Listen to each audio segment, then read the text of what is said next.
আজকে পবিত্র শাবান মাসের চতুর্থ জুমা অর্থাৎ শেষ জুমায় আল্লাহ আমাদেরকে উপনীত করেছেন, তার শুকরিয়া তার সবাই পড়ি আলহামদুলিল্লাহ। নবী দো জাহান সাইয়্যিদুল মুরসালিন পয়গম্বর তাজদার মদিনা হুজুর পর নূর সাল্লাল্লাহু আলাইহি ওয়াসাল্লামের উপর একবার মুহতরম প্রস্থান থেকে দুরূদ শরীফ পড়ি সাল্লাল্লাহু আলা নবী।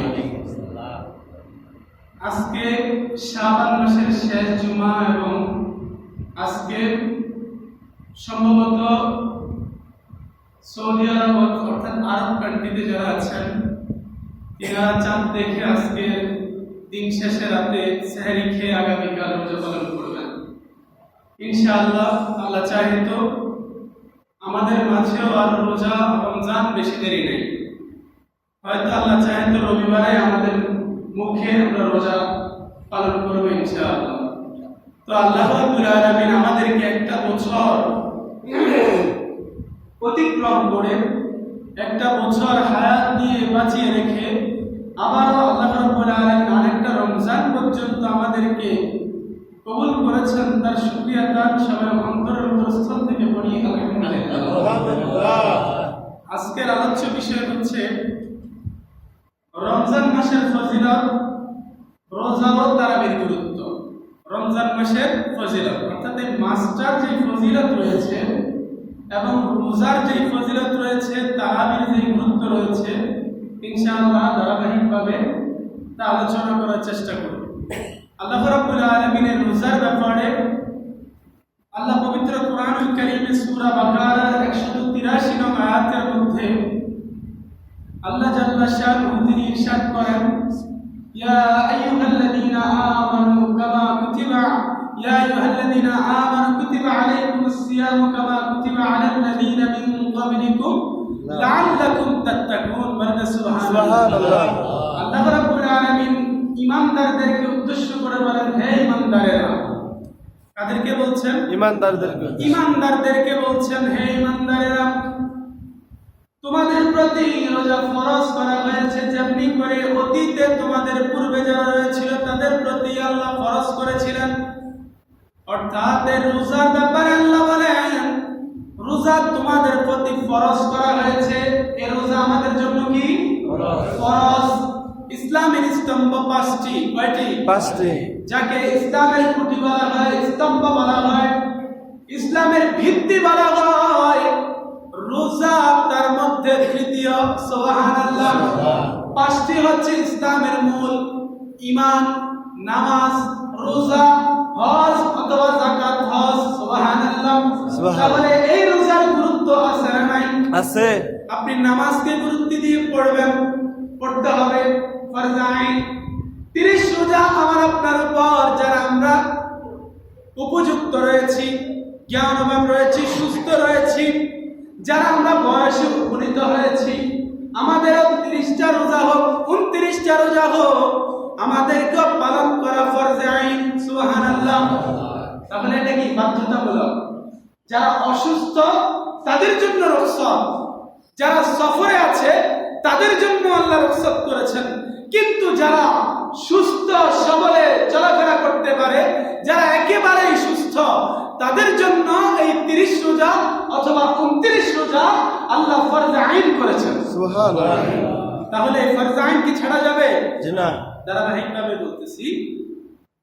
তো এই রোজা, রমজান শব্দের অর্থ কি? আগুন। অনেকে বলেছেন অর্থাৎ জ্বালিয়ে দেওয়া। রমজান শব্দের অর্থ জ্বালিয়ে দেওয়া, জ্বালিয়ে দেওয়া, যেটাকে বলা হয় আগুন। যার ব্যাখ্যা বিশ্লেষণ জ্বালিয়ে দেওয়া। কি জ্বালিয়ে দেওয়া? অর্থাৎ বান্দার গুনাহগুলোকে জ্বালিয়ে দেওয়া। সুবহানাল্লাহ। বান্দার মধ্যে আত্ম-অহমিকা থাকলে সেটাকে জ্বালিয়ে দেওয়া। বান্দার মধ্যে হিংসা থাকলে সেটাকে জ্বালিয়ে দেওয়া। বান্দার মধ্যে যদি কোনো নাফরমানি থাকে সেটাকে জ্বালিয়ে দেওয়া। মোট কথা, এই রমজান এসেছে আমার আপনার সমস্ত অহংকার চূর্ণ বিচূর্ণ করে আমাকে একজন তাকওয়াবান মানুষ হিসেবে গড়ে তোলার জন্য। সুবহানাল্লাহ। এজন্যই রমজান শব্দের অর্থ কি করা? জ্বালিয়ে দেওয়া। এখন রমজান এসেছে, কেন এসেছে? শুধুমাত্র আমাকে আপনাকে দিনের বেলায় পানাহার থেকে বিরত রাখার জন্যই? মূলত এই রমজান এসেছে আমাকে তাকওয়া শিক্ষা দেওয়ার জন্য। সুবহানাল্লাহ। মূলত রমজান এসেছে ভ্রাতৃত্ব বন্ধন স্থাপন করার জন্য। মূলত রমজান এসেছে ভাই ভাইয়ের দ্বন্দ্ব নিরসন করে ভাই ভাইয়ের সুসম্পর্ক গড়ে তোলার জন্য। সুবহানাল্লাহ। কিন্তু রমজান আমরা মনে করি শুধু এসেছে দিনের বেলা পানাহার থেকেই বিরত থাকবে, এটাই না। রমজান আসার কারণে হচ্ছে আমাকে একটা সস্তা সহি, একটা সুন্নি পবিত্র মুসলমান হিসেবে গড়ে তোলার জন্য, একটা পরিপূর্ণ ইমানদার মুত্তাকি মুসলমান হিসেবে গড়ে তোলার জন্য। তাহলে রমজান শব্দের অর্থ জ্বালিয়ে দেওয়া, পুড়িয়ে দেওয়া, একেবারে ছাই করে দেওয়া। আমাদের গুনাহ, আমাদের অহংকার, আমাদের আত্মহমিকা যা কিছু আছে আমাদের মধ্যে নিপাত জাতীয় সমস্ত কিছুকে জ্বালিয়ে আমাদেরকে পবিত্র করার জন্যই রমজান এসেছে। বলি আলহামদুলিল্লাহ। তাহলে এই রমজানের গুরুত্ব আছে না নাই? অনেক। এই রোজা অস্বীকার যারা করবে তারা কাফের। রোজা যারা অস্বীকার করবে তারা কাফের। তারা কাফের। আর যারা ইচ্ছাকৃতভাবে রমজান অর্থাৎ রোজাকে পরিত্যাগ করবে, রোজা পালন করবে না, তারা হচ্ছে ফাসিক, অস্বীকারী, কাফের। যারা উপযুক্ত হওয়ার পরেও পালন করে না তারা হচ্ছে ফাসিক। রমজান মাস এটা একটা শ্রেষ্ঠ মাস। সুবহানাল্লাহ। এই শ্রেষ্ঠ মাসের মধ্যেই আল্লাহ শ্রেষ্ঠ কিতাব নাযিল করেছেন। সুবহানাল্লাহ। সুবহানাল্লাহ। রমজান মাস 12টা মাসের মধ্যে শ্রেষ্ঠ মাস। আবার এই শ্রেষ্ঠ মাসের মধ্যেই আল্লাহ পবিত্র কুরআনকে নাযিল করেছেন। আবার এই কুরআনটা কার উপর নাযিল করেছেন? আরেকজন শ্রেষ্ঠ নবী এবং রাসূলের উপর। সুবহানাল্লাহ। তাহলে শ্রেষ্ঠ শ্রেষ্ঠ, কুরআন শ্রেষ্ঠ, নবী শ্রেষ্ঠ, রমজান শ্রেষ্ঠ। সুবহানাল্লাহ। তাহলে দেখেন আল্লাহ শ্রেষ্ঠ মাসে কুরআন নাযিল করেছেন, আর কুরআনটা আবার শ্রেষ্ঠ নবীর উপরে নাযিল করেছেন। তাহলে রমজান মাস অতি উত্তম একটা মাস। সুবহানাল্লাহ। হাদিসে পাকের মধ্যে ইবনে জাওজি তিনি বর্ণনা করেছেন, আল্লাহ পাক রব্বুল আলামিন 12টা মাস দিয়েছেন আমাদেরকে। কয়টা মাস? 12টি মাস। কয়টি মাস? জানুয়ারি ফেব্রুয়ারি হিসাব করলে আমাদের ইংরেজি মাস কয়টি? 12টি। আবার আপনি বাংলা মাস হিসাব করলে 12টি, আরবি মাস হিসাব করলে 12টি। তার মধ্যে আল্লাহ রাব্বুল আলামিন শ্রেষ্ঠ মাস বলে ঘোষণা করেছেন রমজান মাসকে। সুবহানাল্লাহ। তো হযরত ইবনে জাওজি তিনি বলছেন আল্লাহ 12টা মাসের মধ্যে রমজানকে করেছেন শ্রেষ্ঠ। আল্লাহ রাব্বুল আলামিন হযরত ইয়াকুব আলাইহিস সালাতু ওয়াস সালামকে 12 জন সন্তান দিয়েছেন। কয়জন? 12 জন। 12 জন সন্তান দিয়েছেন। 11 জন ছিল ব্যতিক্রম, একজন ছিল আল্লাহওয়ালা, আর তিনি ছিলেন হযরত ইউসুফ আলাইহিস সালাতু ওয়াস সালাম। সুবহানাল্লাহ। আল্লাহ পাক রব্বুল আলামিন হযরত ইউসুফ আলাইহিস সালাতু ওয়াস সালামের খাতিরে আল্লাহ পাক 11 জনকে মাফ করে দিয়েছেন। সুবহানাল্লাহ। কয়জনের খাতিরে? একজন ইউসুফের জন্য, একজন ইউসুফের খাতিরে আল্লাহ তার 11 ভাইকে মাফ করে দিয়েছেন। ঠিক ইবনে জাওজি বলেন আল্লাহ মাস দিয়েছেন 12টা, বান্দা গুনাহ করবে 11 মাস। এক মাস মনোযোগ সহকারে আল্লাহর রিয়াজত সাধনা করবে, আল্লাহ এক মাসের বদৌলতে বাকি 11 মাসের গুনাহ আল্লাহ মাফ করে দিবেন। সুবহানাল্লাহ। তাহলে 11 মাস আমরা অন্যায় অপরাধের মধ্যে লিপ্ত, জর্জরিত। এই রমজান মাস যারা আল্লাহর প্রেমে বিভোর হয়ে, আল্লাহর প্রেমে মশগুল হয়ে, আল্লাহর ইবাদত বন্দেগীতে যারা নিজেকে বিলিয়ে দিবে, আল্লাহ পাক বাকি 11 মাসের গুনাহ আল্লাহ বিলীন করে দিবেন, মাফ করে দিবেন। তাহলে ইবাদতের দরকার আছে না নাই? আছে। রোজা রাখার দরকার আছে না নাই? এই রোজার ব্যাপারে আল্লাহ কি বলেছেন আমি একটু আগে বলেছিলাম, ইয়া আইয়ুহাল্লাযীনা আমানু কুতিবা আলাইকুমুস সিয়ামু কামা কুতিবা আলাল লাযীনা মিন ক্বাবলিকুম লাআল্লাকুম তাত্তাকুন। আল্লাহ বলেন এই রোজা তোমাদের প্রতি ফরজ করা হয়েছে যেভাবে তোমাদের পূর্ববর্তীদের জন্য ফরজ করা হয়েছে। সুবহানাল্লাহ। আবার আল্লাহ বলছেন যাতে তোমরা পরহেজগার হতে পারো। এ বান্দারা, আল্লাহ চায় তোমরা পরহেজগার অর্জন করো, তোমরা পরহেজগার হও। কে চায়? আল্লাহ চায়। আল্লাহ কয় আমি চাই তোমরা পরহেজগারদের অন্তর্ভুক্ত হও যাতে করে তোমরা পরহেজগার হতে পারো। সুবহানাল্লাহ। তো আল্লাহ চায় বান্দা পরহেজগার হতে, আর বান্দা মুখ ফিরিয়ে নিয়ে লাল সানুর ভিতরে ঢুইকা আল্লাহর বিরোধিতা করে খানা খায়। আছে না নাই? আছে। রমজান মাস আসলে লাল সালু বেশি দেখা যায় না? দোকানে দোকানে লাল পর্দা টানায়া এই মানুষদেরকে ভক্ষণ করা হয়, এই মানুষদেরকে খাওয়ানো হয়। এখন এই মানুষটা চিন্তা করবো অমুক দোকানে গেলে আমি খাবার পাবো, আজকে রোজা না রাখলেও চলবে। ঘর থেকে বলতে দিবেন আজকে কোনো রান্না করবো না যদি রোজা না রাখেন। ও যদি এভাবে যদি আলটিমেটাম দেয় আজকে যদি রোজা না রাখেন আমি রান্না করব না, আমি আপনার জন্য একটা জল পানীয় কি করব না, প্রস্তুত রাখবো না, তাহলে স্বামী চিন্তা করবে যে স্ত্রী তো রান্না করে নাই, যে সমস্যা নাই, দোকান তো আছে। কি চিন্তা করবে কি করবে না? তো এই দোকানটাও যদি আল্লাহর ভয়ে দোকানটা বন্ধ রেখে দেয়, আল্লাহর তাকওয়ায় আল্লাহর ভয়ে যদি দোকান বন্ধ রেখে দেয়, এই লোক চিন্তা করবে বইয়ের কাছে খানা নাই, দোকানে খানা নাই, যাক আল্লাহর প্রেমে আল্লাহর হুকুমটা অন্তত পালন করি, এটাই একটা সুযোগ, অথবা রোজাটা রাখি। আল্লাহ মানুষকে পরিবর্তন করতে বেশি সময় লাগে না। কিন্তু এখন আমরা দোকানে লাল শানু টানায়া এই মানুষগুলাকেও কি করছি? আবার করছি। আল্লাহর হুকুম পালন করা থেকে বিরত রাখছি, আল্লাহর হুকুম মান্য করা থেকে বিরত রাখছি। মনে রাখবেন আপনারা এটার ভাগীদার। আপনারা একজন ব্যক্তিকে রোজা ভঙ্গ করার কারণে, একজন ব্যক্তিকে রোজার বেলা রোজার দিনে খাওয়ানোর কারণে আপনারা এটার জন্য অপরাধী হতে হবে। আল্লাহর কাঠগড়ায় অবশ্যই দাঁড়াতে হবে। কারণ আপনার এখানে কি আছে? গাফিলতি আছে। আপনি এখানে নিজের ইনকামটা চিন্তা করেছেন, কিন্তু আপনিও আল্লাহকে ভয় করেননি। আপনি যদি আল্লাহকে ভয় করতেন তাহলে আপনি অবশ্যই এই লাল সালু টানানো থেকে বিরত থাকতেন।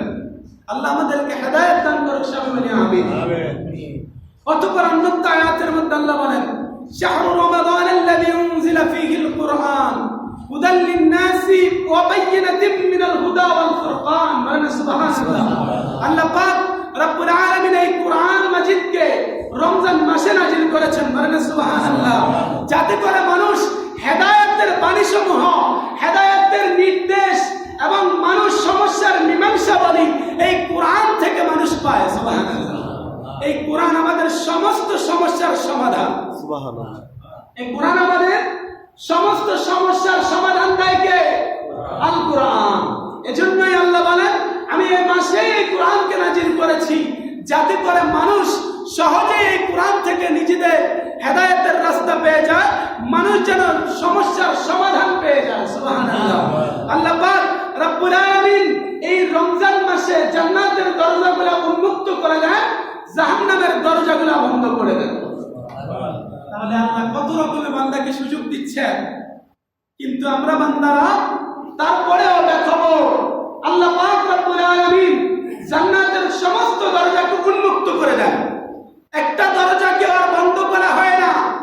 আল্লাহ রাব্বুল আলামিন যখন রমজান মাসের চাঁদ উদিত হয়, আল্লাহ রাব্বুল আলামিন সাথে সাথে ফেরেশতাদেরকে এলান করে দিয়ে জান্নাতের সমস্ত দরজা খুলে দেন এবং আল্লাহ হুকুম করেন জাহান্নামের দরজাগুলোকে বন্ধ করে দেওয়ার জন্য।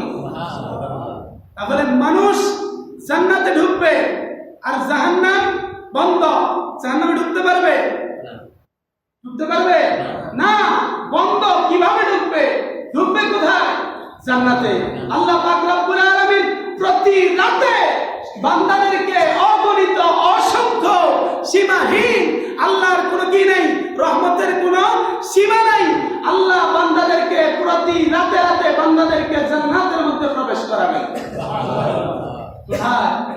জান্নাতে। আর জাহান্নামের দরজাটা রাখবেন বন্ধ। এবং আল্লাহ ফেরেশতাদেরকে হুকুম করে বলবেন, এই ফেরেশতারা, জিন শয়তান যারা রয়েছে এবং ইবলিস শয়তানের অনুসারী যারা রয়েছে তাদেরকে শিকলাবদ্ধ করো। কি করো? শিকলবদ্ধ করো। এখন দেখেন আল্লাহ রাব্বুল আলামিন শয়তানদেরকে শিকলাবদ্ধ করতেছেন, জাহান্নামে বন্ধ করতেছেন। তারপরেও বান্দারা কেন গুনাহ করে? প্রশ্ন জাগতে পারে না? জাগতে পারে কিনা? আরে বুঝে নেন, আল্লাহ শয়তানকে বন্ধ করে দেওয়ার পরেও মানুষ আমরা কিন্তু শয়তানি করতে কম করি না, মানুষ পরের হক মারতেও কম মারি না, মানুষ দুষ্টুমি করে আর যেটাই করে, মানুষ কিন্তু খারাপ কাজের মধ্যে আছি। সেই সময় কি আপনি শয়তানকে দোষ দিলে লাভ হবে? শয়তান তো বন্ধ। তাহলে ওই সময় কে করে? আমি নিজেই করি, আপনি নিজেই করেন। তার কারণ হচ্ছে কি, শয়তান যে 11 মাস আমাকে ধোঁকা দিয়েছে, আমাকে পরিচালিত করেছে, তার একটা তাহসিল ওই বান্দার মধ্যে অভ্যাসের মতো পরিণত হয়ে আছে। সে চাইলেও সেটাকে পরিত্যাগ করতে পারে না। কিন্তু কিছু কিছু নাফরমান আছে, তারা অপরাধ করে, গুনাহ করে, বলে আল্লাহ নাকি শয়তানদেরকে বন্ধ করে রেখেছে, তাইলে আমি শয়তানি কিভাবে করলাম? এরকম নাফরমান কিছু কিছু বান্দা আছে যারা কিনা অন্য জগতে বসবাস করে। আছে না এমন নাফরমান কিছু বান্দা? নামাজ লাগবে না তাদের, বলে যে নামাজের দরকার নেই, আর কি রোজারও দরকার নেই। এমন মানুষগুলাই বলে থাকে যে আল্লাহ নাকি ফেরেশতা বন্ধ, আল্লাহ নাকি শয়তান বন্ধ করে রেখেছে, তাহলে আমি শয়তানি কিভাবে করলাম? ওই যে 11 মাস শয়তানকে আপনার লাগছে, আর আপনি 1 মাসে সেটা ছাড়তে পারেন নাই। এটা ছাড়ার জন্যই তো আল্লাহ রোজা দিয়েছেন। এই সমস্যাগুলা দূর করার জন্যই আল্লাহ কি দিয়েছেন? রোজা দিয়েছেন। আল্লাহ রমজান দান করেছেন, আল্লাহ ইবাদত করতে বলেছেন। আপনি ইবাদত করেন, আপনি দেখবেন 2-4টা রোজা রাখা শুরু করে দেন যারা অতীতে রাখেন নাই, আপনি দেখবেন যে আপনার ভালো লাগতেছে, আপনার ভালো লাগতেছে। আপনি ইবাদত করা শুরু করে দেন, দেখবেন যে আপনার মধ্যে একটা তৃপ্তি আসতেছে, আপনার মধ্যে একটা ভালো লাগা কাজ করতেছে।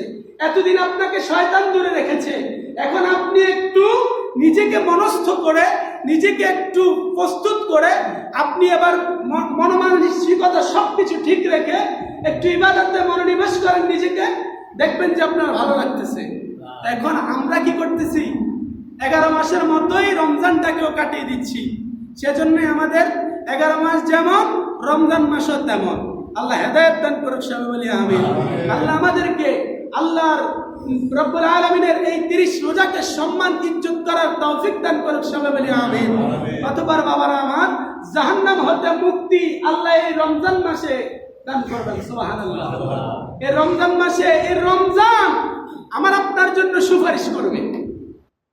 আল্লাহ রাব্বুল আলামিনের বন্ধু নবী, প্যারা নবী সাল্লাল্লাহু আলাইহি ওয়াসাল্লাম ইরশাদ করেন, রমজান আল্লাহ রাব্বুল আলামিনের দরবারে উঠে বলবে, আল্লাহ আমাকে জান্নাতি মুকুট পরানোর আগে, আমাকে জান্নাতের তাজ পরানোর আগে, আল্লাহ আমি চাই যে আমাকে রমজান মাসে সম্মান করেছে, যে আমাকে ইজ্জত করেছে, যে আমাকে যথাযথ মর্যাদা দিয়ে পালন করেছে, আল্লাহ আমি চাই আগে তার মাথার মধ্যে তাজ পড়ুক। সুবহানাল্লাহ।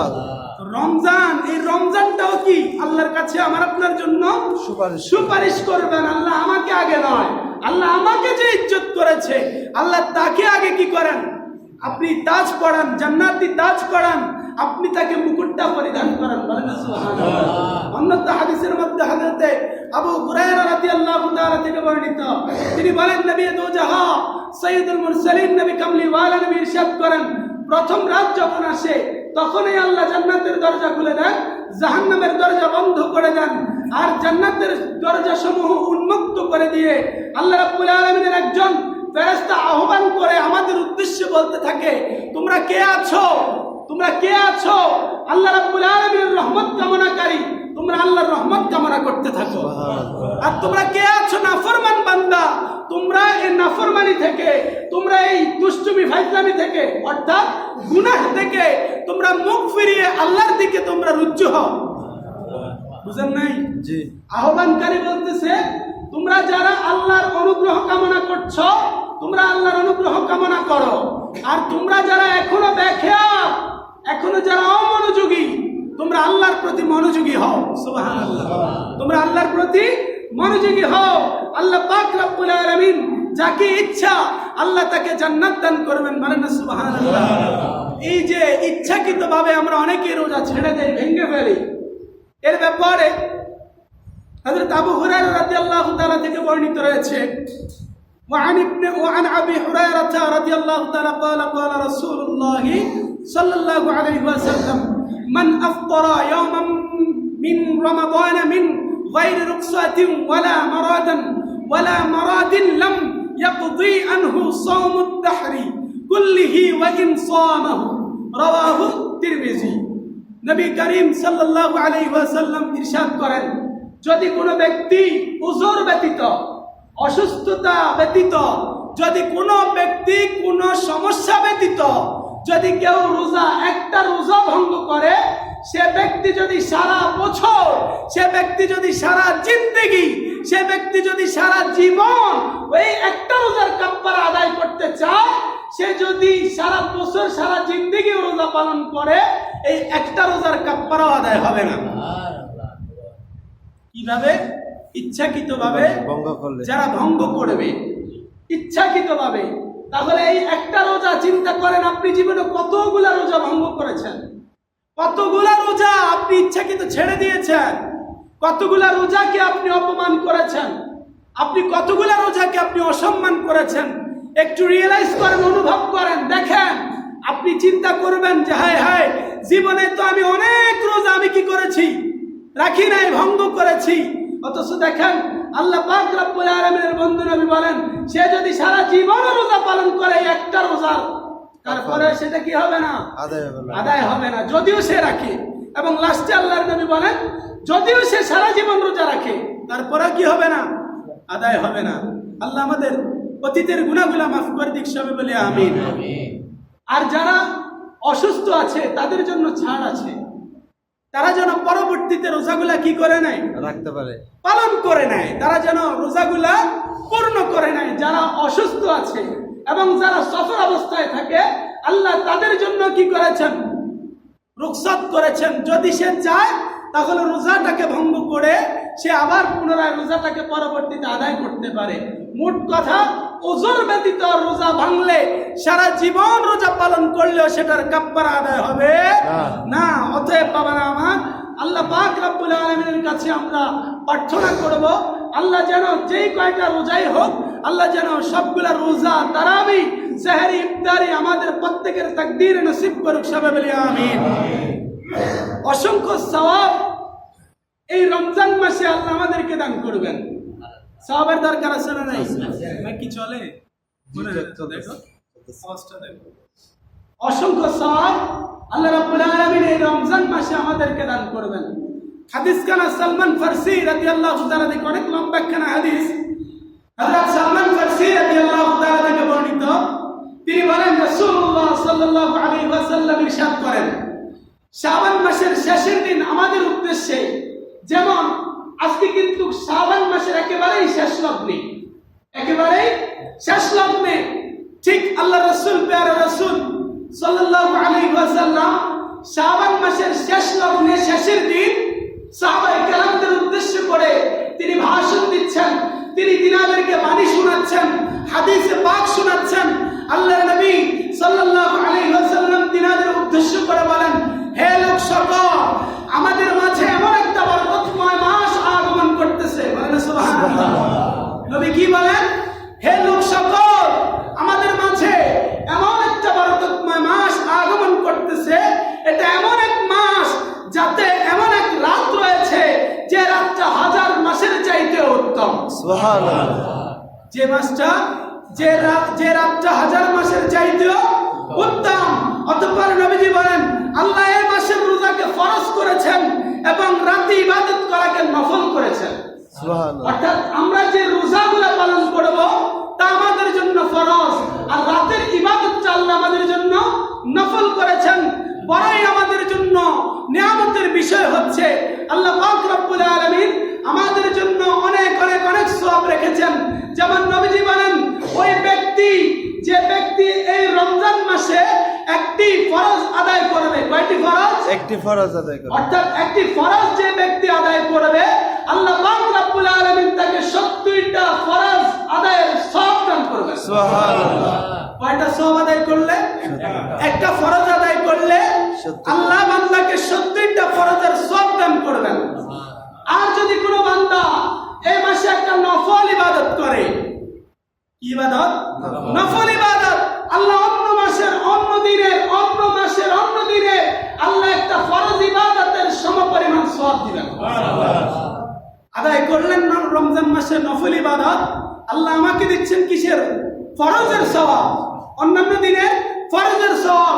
আর একটা ফরজ আপনি আদায় করেছেন, আল্লাহ আমাকে আপনাকে 70টা ফরজের সওয়াব দান করবেন। তাহলে রোজা যারা রাখে একটা, আল্লাহ সওয়াব দিবেন কয়টা?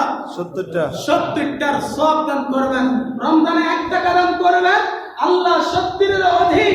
আল্লাহ রাব্বুল আলামিনের বন্ধু নবী বলেন, আল্লাহ 700 পর্যন্ত বান্দাকে আল্লাহ সওয়াব দান করেন। 1 টাকায় 70 থেকে 700 পর্যন্ত আল্লাহ সওয়াব দান করবেন। বলেন সুবহানাল্লাহ। এটা হচ্ছে ধৈর্যের মাস, এটা হচ্ছে পরস্পরের মধ্যে ভ্রাতৃত্ব বন্ধনের মাস, এটা হচ্ছে প্রতিদানের মাস, এটা হচ্ছে পুরস্কারের মাস। সুবহানাল্লাহ। অতঃপর আমরা দেখতে পাই আমাদের কোরআনটা কি? শ্রেষ্ঠ কোরআন। আমাদের কোরআন শ্রেষ্ঠ। আমরা যদি শ্রেষ্ঠর দিকে তাকাই, মসজিদের মধ্যে সর্বশ্রেষ্ঠ মসজিদ বাইতুল মুকাররম, বাইতুল্লাহ শরীফ। মসজিদের মধ্যে সর্বশ্রেষ্ঠ মসজিদ বাইতুল্লাহ শরীফ।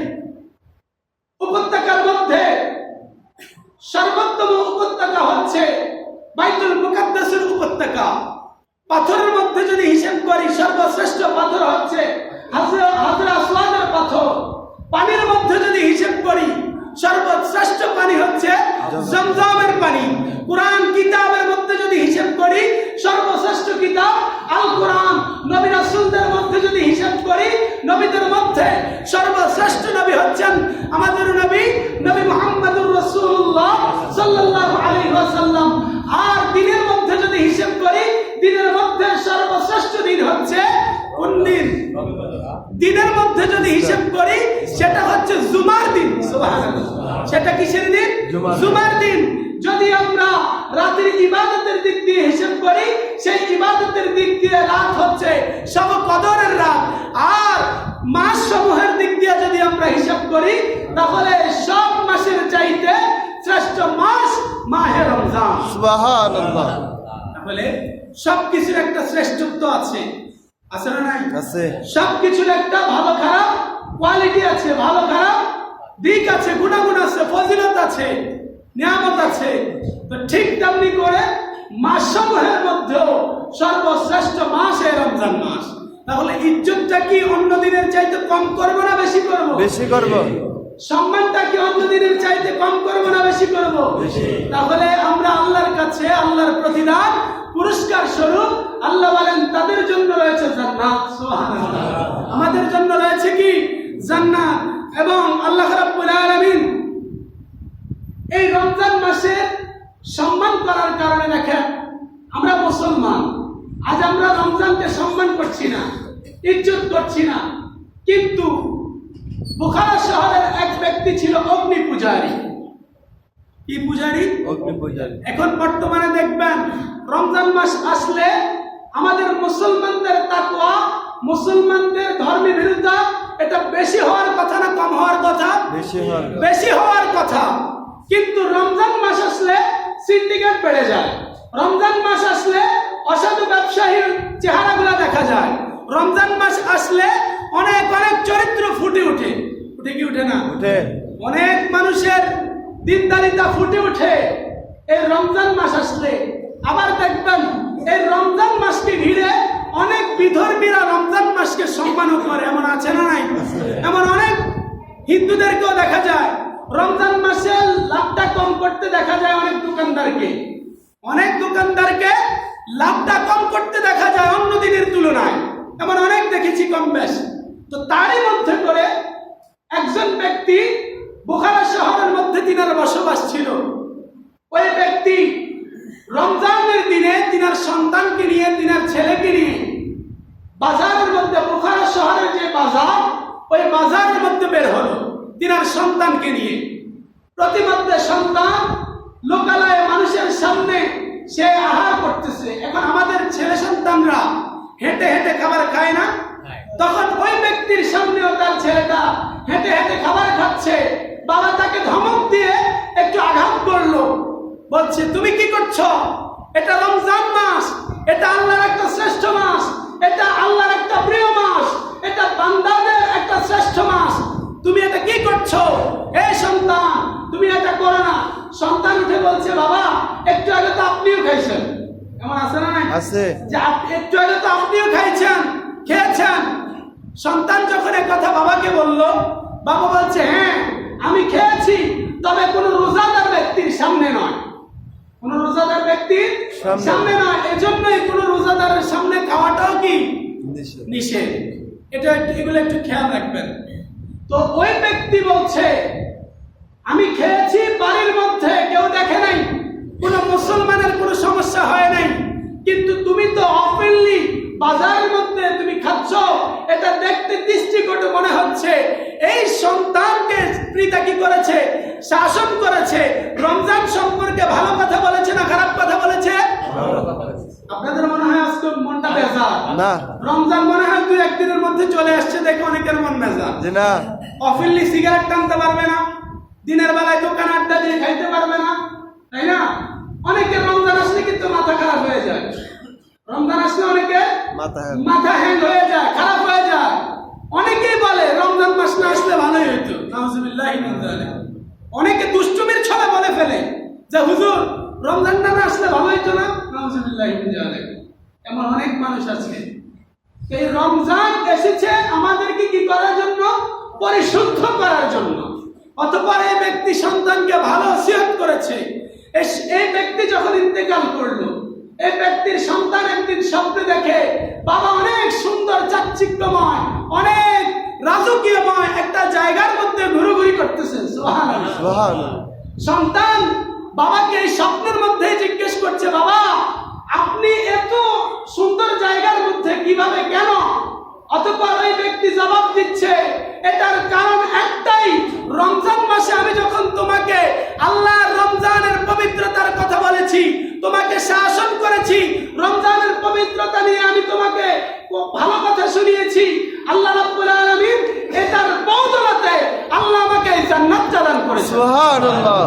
তাহলে রমজানের ইজ্জত করার কারণে, রমজানকে সম্মান করার কারণে, রমজানকে মর্যাদা দেওয়ার কারণে আল্লাহ যদি একটা অগ্নি পূজারীকে আল্লাহ যদি মাফ করে দিতে পারে, আল্লাহ রাব্বুল আলামিন আমরা যারা সিয়াম সাধনা করব, যারা আমরা রোজা পালন করব, তাহলে আল্লাহ কি আমাদেরকে জান্নাত দিতে পারে না? পারে।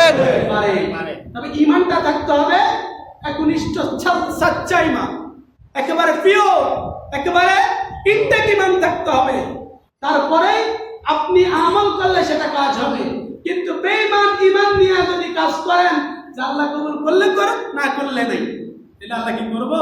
আল্লাহ কয় তার তো আমার প্রতি বিশ্বাসই নাই, তাহলে করবে কিভাবে? অতঃপর এই রমজানকে সম্মান করবেন, ইজ্জত করবেন। আমার আপনার সম্মান, আমার আপনার ইজ্জত বাড়িয়ে দিবেন কে? আল্লাহ।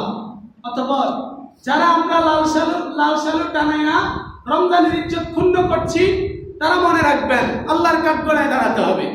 এই ব্যক্তি যদি অগ্নি পূজারী কইরা রমজানকে সম্মান করার কারণে আল্লাহ তাকে নিয়ামত দেন, নাজাত দেন, তাহলে আমাকে আপনাকেও দিবেন যদি আমরা সম্মান করি, ইজ্জত করি। কথা বলেন ঠিক কিনা? এই রমজানকে ইজ্জত করলে রমজান আমার আপনার জন্য সুপারিশ করবে। সুবহানাল্লাহ। রমজানকে ইজ্জত সম্মান করলে রমজান আমার জন্য কি করবে? রোজা আমার জন্য সুপারিশ করবে। অতঃপর বাবারা আমার 20টা, অর্থাৎ আমরা প্রতিদিন তারাবির নামাজ জামাতের সহিত যথাযথভাবে আদায় করব ইনশাআল্লাহ। এই তারাবির নামাজ নিয়ে রয়েছে অনেক বাহানা, অনেক কি তালবাতাল, অনেক কথাবার্তা, অথচ অসংখ্য সাহাবায়ে কেরামদের থেকে রিওয়ায়াত রয়েছে, অসংখ্য সাহাবায়ে কেরামদের থেকে বর্ণিত রয়েছে তারাবির নামাজ সাহাবায়ে কেরামগণ 20 রাকাতে জামাতের সহিত আদায় করতেন। কয় রাকাত? 20 রাকাত। আমি কয়েকটা হাদিস উল্লেখ করব, এটা খুবই গুরুত্বপূর্ণ। যেমন وعن الحسن أن عمر بن الخطاب رضي الله تعالى جمع الناس على أبي بن كعب يصلي له 20 ركعة رواه আবু দাউদ শরীফের হাদিস। এটা সিয়াসিত্তার মধ্যে এটাও একটা অন্যতম গ্রন্থ আবু দাউদ শরীফ। সিয়াসিত্তার গ্রন্থ কয়টা আমরা জানি? 6টা। তার মধ্যে আবু দাউদও একটা। তো আবু দাউদ শরীফের একম খণ্ড পৃষ্ঠা নাম্বার 202 হাদিস নাম্বার 1429 হযরত হাসান রাদিয়াল্লাহু তাআলা তিনি উমর ইবনে খাত্তাব রাদিয়াল্লাহু তাআলা থেকে তিনি উবাই ইবনে কাব থেকে বর্ণনা করেন। অর্থাৎ হাসান রাদিয়াল্লাহু তাআলা উমর ইবনে খাত্তাব থেকে, উমর ইবনে খাত্তাব রাদিয়াল্লাহু তাআলার পিছনে হযরত উমর ইবনে খাত্তাব রাদিয়াল্লাহু তাআলা হযরত কাব রাদিয়াল্লাহু তাআলাকে 20 রাকাত নামাজ জামাতের সহিত আদায় করার জন্য তিনি আদেশ করেছেন। বলেন সুবহানাল্লাহ। কি করেছেন? আদেশ করেছেন যে হে উবাই ইবনে কাব, তুমি মানুষদেরকে নিয়ে জামাতের সহিত 20 রাকাত তারাবির নামাজ আদায় করো। সুবহানাল্লাহ। তাহলে এটা কে করেছেন? হযরত ওমর ইবনে খাত্তাব রাদিয়াল্লাহু তাআলা। এছাড়াও অন্যান্য হাদিসের মধ্যে রয়েছে নবীজি জামাত ব্যতীত 20 রাকাত নামাজ তিনি আদায় করতেন। অর্থাৎ বিতির সহ 23 রাকাত নামাজ আদায় করতেন। বিতির সহ কয় রাকাত? 23 রাকাত। দেখেন এখানের মধ্যে 23 রাকাত কেন আসলো? 20 রাকাত হচ্ছে তারাবি, 3 রাকাত হচ্ছে বিতির। এখন আমরা অনেকে আছি বিতির 1 রাকাত পড়ি। তাহলে এই হাদিস, এই সুন্নাহ, রাসূলের এই সুন্নাতের সাথে কি মিল আছে? না। হাদিসে পাকের মধ্যে পাওয়া যায় আল্লাহর রাসূল 23 রাকাত পড়তেন, 20 রাকাত তারাবি, 3 রাকাত বিতির। তাহলে বিতির পাইলেন কয় রাকাত? 3 রাকাত। যেমন এই হাদিসখানা রয়েছে কোথায়? এই হাদিসখানা রয়েছে তিরমিজি ইবনে মাজাহ মিশকাত, পৃষ্ঠা নাম্বার হচ্ছে 173। এটা হচ্ছে মিশকাত সূত্র, পৃষ্ঠা নাম্বার 173। এই হাদিসে পাকের মধ্যে হযরতে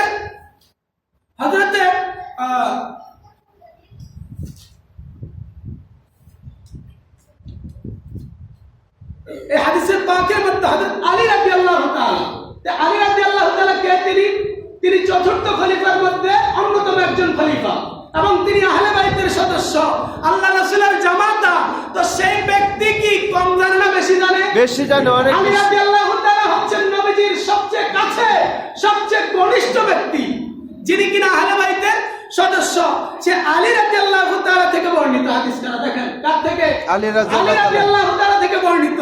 হযরত আলী রাদিয়াল্লাহু তাআলা তিনি বলেন, রমজান মাসে যখন আসতো তখন তিনি রমজান রোজা পালনকারীদেরকে আহ্বান করতেন। কে আহ্বান করতেন? আলী রাদিয়াল্লাহু তাআলা রমজান পালনকারী অর্থাৎ সিয়াম সাধনা পালনকারী তাদেরকে আহ্বান করতেন। অতঃপর তিনি তাদের মধ্যে একজনকে আদেশ দিতেন। তিনি কি করতেন? আদেশ দিতেন যেন তিনি লোকদেরকে নিয়ে 20 রাকাত তারাবির নামাজ আদায় করেন। সুবহানাল্লাহ। তাহলে তিনিও বলছেন 20 রাকাত নামাজ পড়ার জন্য, ওমর রাদিয়াল্লাহু তাআলা বলছেন 20 রাকাত নামাজ পড়ার জন্য, হাসান রাদিয়াল্লাহু তাআলা তিনিও বলছেন 20 রাকাত নামাজ পড়ার জন্য। যেমন দেখেন হাদিসখানা যেটা বললাম, নবীজি জামাত ব্যতীত 20 রাকাত পড়তেন। এই হাদিসখানা ওয়ান ইয়াজিদ ইবনে রুহমানা আন্নাহু ক্বালা কানা الناس يقومون في زمان عمر بن الخطاب رضي الله تعالى في رمضان ب23 ركعة رواه الإمام مالك بن মুআত্তা। অর্থাৎ ইমাম মালিক ইবনে মুআত্তা তিনি এই হাদিসখানা কি করেছেন? কোট করেছেন, বর্ণনা করেছেন তিনার কিতাবে। ইমাম মালিক ইবনে মুআত্তার হাদিস গ্রন্থ বিশাল। প্রথম দিকে তিনার হাদিস গ্রন্থটাই ছিল কি? প্রসিদ্ধ। বুখারী মুসলিমের কথা বলেন, এগুলো তো 200 বছর পরে আসছে, এটা আগে আসছে। কিন্তু এই ইমাম মুআত্তা, মালিক ইবনে মুআত্তা, এটা অনেক অনেক অনেক আগে। সুবহানাল্লাহ। এটা তো ইমাম বুখারীর কিতাবগুলো আসছে কবে? 150-200 বছর পরে। কিন্তু মালিক ইবনে মুআত্তা তিনি 3000 অনেক আগে, 3000 প্রায় 100 বছর, 80 বছর, এরকম 150 বছর আগে এই কিতাবের মধ্যে তিনি বর্ণনা করেছেন আল্লাহ রাসূল জামাত ব্যতীত পড়তেন, তিনি 20 রাকাত তারাবি পড়তেন, 3 রাকাত কি পড়তেন? বিতির পড়তেন। তাহলে এখন আমরা কি করছি? 8 রাকাত পরেই মুখ ফিরিয়ে বের হয়ে যাচ্ছি। কিন্তু 8 রাকাতের যে দলিল তিনারা দেয়, 8 রাকাতের দলিলটা কিভাবে দেয় দেখেন। বলে যে আল্লাহ রাসূল 11 রাকাত নামাজ পড়ছে। কয় রাকাত? 11 রাকাত। দেখেন এখানেও তারা যে ভ্রান্ত আকীদার মধ্যে আছে, এটাতেই তারা একটা তাদের দলিল দিয়ে তাদেরকে দিচ্ছি।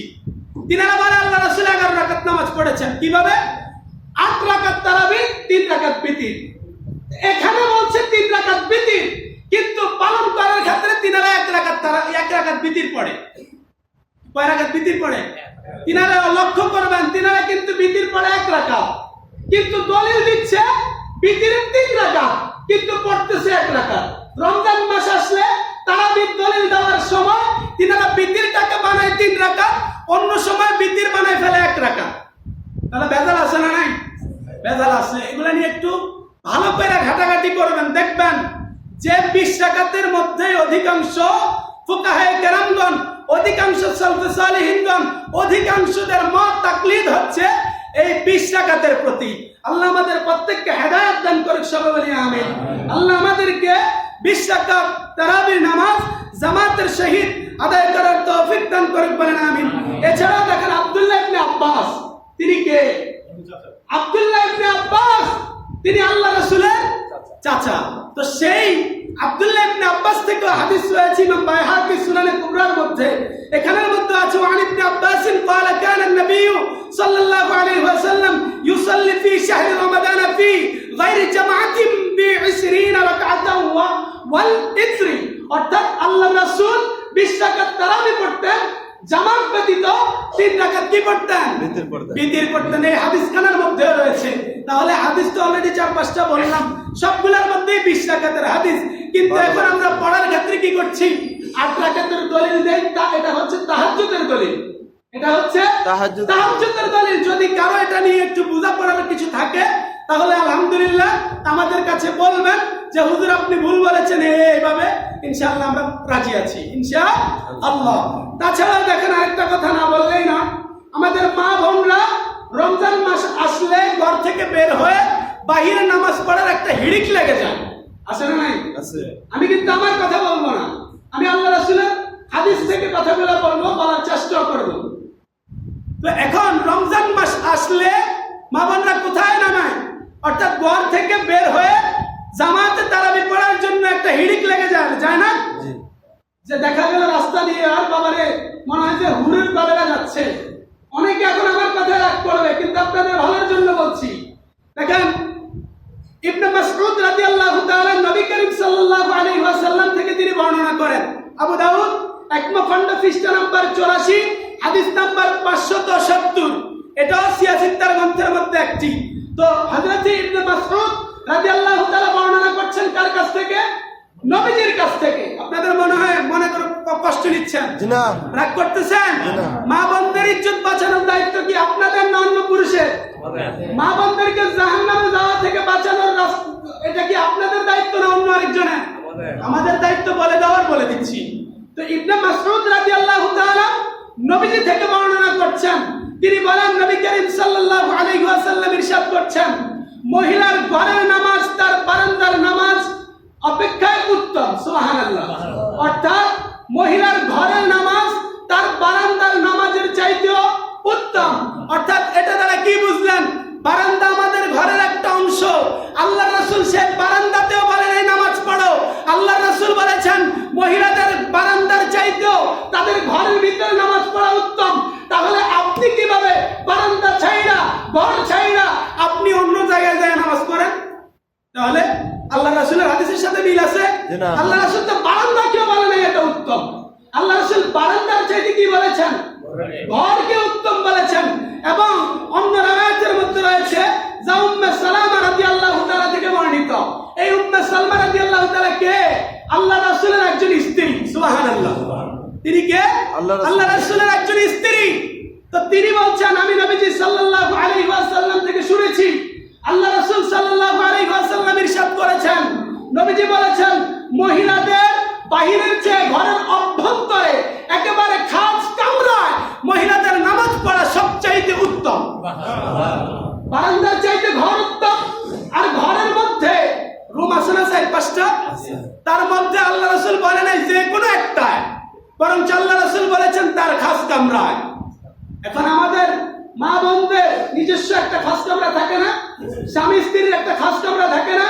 সেই কক্ষের মধ্যে অন্য পুরুষ ব্যক্তি ঢোকার ক্ষেত্রে অনুমতি নেওয়া সুন্নাত। অনুমতি নেওয়া কি সুন্নাত। সুন্নাত। তো সেই জায়গার মধ্যে আল্লাহ রাসূল বলেছেন নামাজ পড়া সবচাইতে উত্তম। বলেন না সুবহানাল্লাহ। তাহলে ঘরের কথা বলছেন না বাহিরের কথা? যতগুলা জামাতের শহীদে নামাজ পড়ার কথা রয়েছে সবগুলা পুরুষের জন্য। কার জন্য? পুরুষের জন্য। প্রথম দিকে কিন্তু মহিলারা জামাতে নামাজ পড়তেন, কিন্তু সেটা কি করা হয়েছে? নিষেধ করা হয়েছে। তো এখন আল্লাহ রাসূলের হাদিস থেকে আমরা পাই আল্লাহ রাসূল বলেছেন তোমরা ঘরের অভ্যন্তরে নামাজ পড়ো। এখন আমরা যদি বাইরে গিয়ে নামাজ পড়ি তাহলে কি সওয়াব হবে না গুনাহ হবে? গুনাহ হবে। আল্লাহ রাসূলের হুকুমকে অমান্য করার কারণে অবশ্যই কি হবে? গুনাহ হবে। গুনাহ হবে। এবার আসেন, আপনি জামাতের চাইতে একাকী মহিলাদের জন্য মা বোনেরা শুনে নেন। আমরা মনে করি জামাতে মনে হয় আমাদের নামাজ পড়লে অনেক সওয়াব হবে, তাহলে আমি বলবো আল্লাহ রাসূলের এই হাদিস করা মিথ্যা। নাউযুবিল্লাহি মিন যালিক। সবাই বলি নাউযুবিল্লাহি মিন যালিক। এমন কোন আছে যে আমি রাসূলের হাদিসকে মিথ্যা প্রতিপন্ন করতে পারবো? তাহলে আপনি যদি এটার বিরোধী হন তাহলে আপনি রাসূলের হাদিস অস্বীকার করলেন, রাসূলকে অমান্য করলেন। হাদিস কেন বলছি? দাইলামি ইবনে রাজব হাম্বলি এর ফাতহুল বারি শরহে বুখারী খণ্ড নাম্বার 6 পৃষ্ঠা নাম্বার 20। এই হাদিসে পাকের মধ্যে হযরত ইবনে উমর, তিনি কে? উমর ইবনে খাত্তাব রাদিয়াল্লাহু তাআলার সন্তান ইবনে উমর রাদিয়াল্লাহু তাআলা থেকে বর্ণিত।